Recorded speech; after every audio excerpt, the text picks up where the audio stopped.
I'm not an advocate of censoring quickly anything, but these books are different because we're talking about a school library where there are minors involved. My name is Mary Ellen Cuzella. I'm a mother of 3 teenagers. I'm working on helping the school district remove vulgar books from our school libraries. Mary Ellen has become a crusader of sorts in the suburban town of Katy, Texas. She's had success removing books that she believes contain inappropriate content for minors. They listened to me and why I thought it should be removed, and the decision was to remove it from the libraries. But not everyone is on board. Censorship is not the legacy to create. These banned books are important. They inspire people to do great things, and they inspire people to see themselves in these characters. In the United States, it's the one area of debate left around government censorship. We don't have discussions around what adults can read. The debate is around what young people can access. This is how that debate is playing out.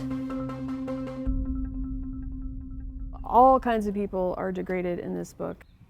I met up with Mary Ellen just hours before she'd speak at yet another school board meeting.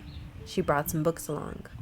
Talks about in 4th grade at a church youth group out in the bushes behind the parsonage. I touched Doug Goebel's and he touched mine. In fact, there were even some mouths involved. And it's talked throughout the book, that scene.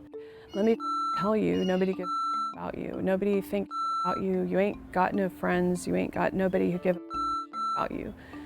Okay. The boy was pressuring the young girl, asking her about her virginity. My boyfriend really wants to do a boy with his pants down, you can see visually here. All of these books include teenagers and young people, that they are being exploited. My own children, they know the work I'm doing, and they know that their mother is always here advocating for their welfare. So there's not a question of whether I have good intentions for them or not. Mary Ellen has 2 teenagers in the school district, but she had never really given much thought to the books they had access to in school until last fall. That's when she stumbled upon a Republican's campaign for governor of Virginia. In Fairfax County this past week, we watched parents so upset because there was such sexually explicit material in the library they had never seen. It was shocking. I believe parents should be in charge of their kids' education. Mr. McCullough, 30 seconds. Efforts to rid school libraries of certain books are rising at a pace not seen in years. And it's happening at all levels of government, from school board meetings to state houses, possibly impacting tens of thousands of students. There's almost a deliberate attempt to make it a partisan issue. In the fall of 2021, a Texas lawmaker compiled a list of more than 800 books he said he was targeting because they could make students feel discomfort, guilt, anguish, or other psychological distress. Among the books in his list are some on the Black Lives Matter movement, explorations on racism and the LGBTQ community, and even this one, on the coming-of-age right of young Latinas. You could describe it as an effort to restore a status quo that may never have existed around race and sexual identity. Book challenges have always reflected larger conversations we've had in the United States around issues like education, race, sex. This is an area of the culture wars that naturally lends itself to polarization. Here in Katy, a town that barely leans liberal, what started as Mary Ellen's fight against sexual content has become a battle about censorship. I heard The Sun is also a Star. That's a great book. Yeah, so a lot of these books are in Katy ISD libraries, but not accessible in every single high school, so only a couple. That's why this group of students has been organizing against any kind of book removals. Rise to the Sun, Things We Couldn't Say, Ready When You Are. So all these books we can distribute. If we all read different books, then we have one person who can speak on almost every book. I sat down with the students to find out why this issue is so important to them and asked Mary Ellen to listen. I'm here because when you're Black, you don't really get represented in literature that's in the curriculum and that's out of the curriculum. I wanted to keep us in a white supremacist heterosexual box. and learning about people of color and I mean even queer people of color, which you don't see a lot of literature on, especially not in libraries. Exposing ourselves to different situations is too out of the box for a lot of the white men in power, and they don't like that. Just because we don't think the same way that they do doesn't mean it's wrong. By banning books in libraries, that's closing off all the doors we have to learn about POC stories and the country we're living in and the society that is around us.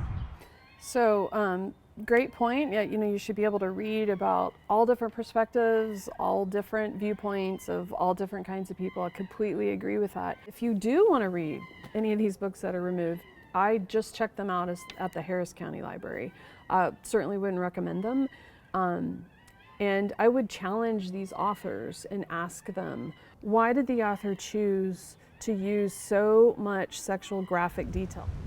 I understand why adults are hesitant to allow youth to learn about topics like sexual assault or like drugs, but if we aren't educated about it, then what'll happen when we one day are in that situation? In high school, students hear every single day about topics of sex or of drugs, anything like that.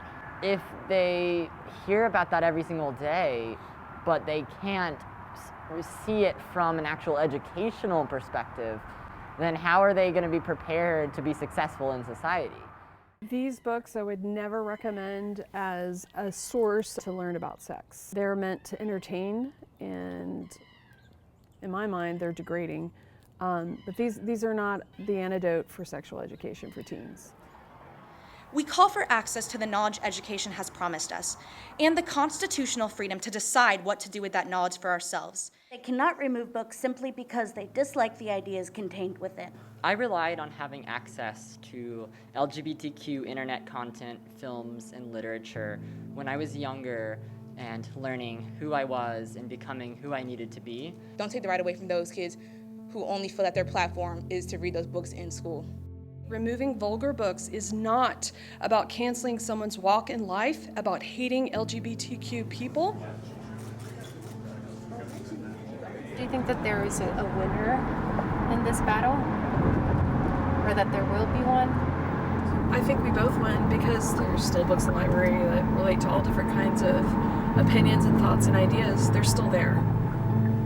My focus is not to pull books that have certain ideologies. That is not the first focus that I have when I look for books. I think that's what they think.